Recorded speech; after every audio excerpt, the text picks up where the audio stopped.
Why is Ukraine focusing its attacks on Crimea at the moment? It's very topical. Some analysts are talking about the portend of an invasion of Crimea. That looks highly unlikely, particularly given the Ukrainian priorities elsewhere.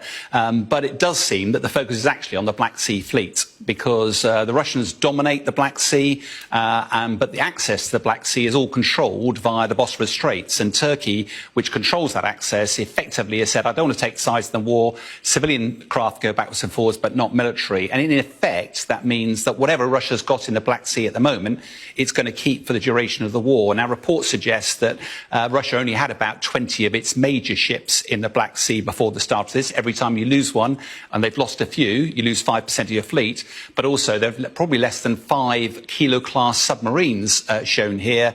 And those submarines are, again, if every time you lose one of them, they lost one earlier on this week, that's 20% of your active fleet. So Russia will be, and not easily replaced. These things take about a decade to build.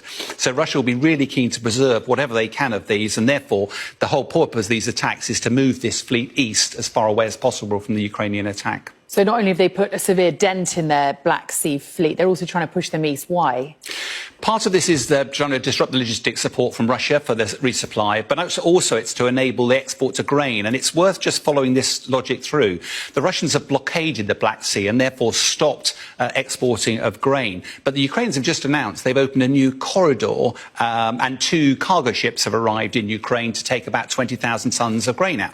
Now, for a non-maritime person like me, how do you invent a new corridor, given that most ships just go straight across the Black Sea? Well, it appears that if by opening the territorial waters, which is a 12-mile buffer going out from the shore all the way along the western side of the Black Sea, the Ukrainians have managed to find a way of navigating those, because there's territorial integrity. Therefore, each of the nations that border it control. They will allow military and civilian ships to pass what they call innocent passage.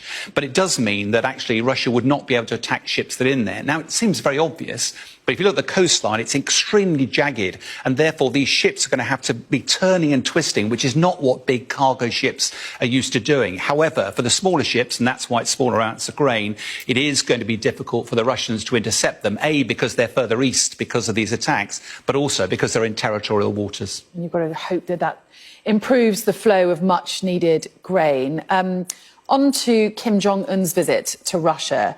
That visit lasted a lot longer than expected. What's the significance of that? Well, most of us analysts expected when he arrived on Tuesday last week that he'd be gone by Thursday.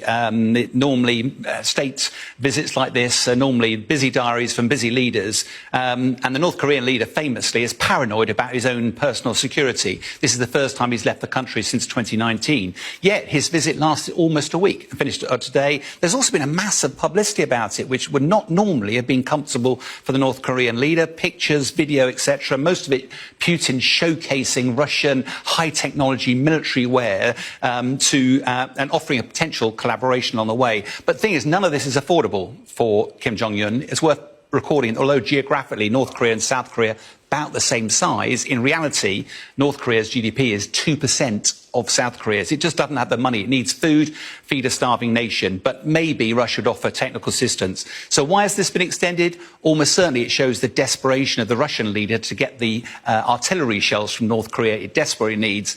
The real question for military analysts is, though, what is Russia going to have to give North Korea in return?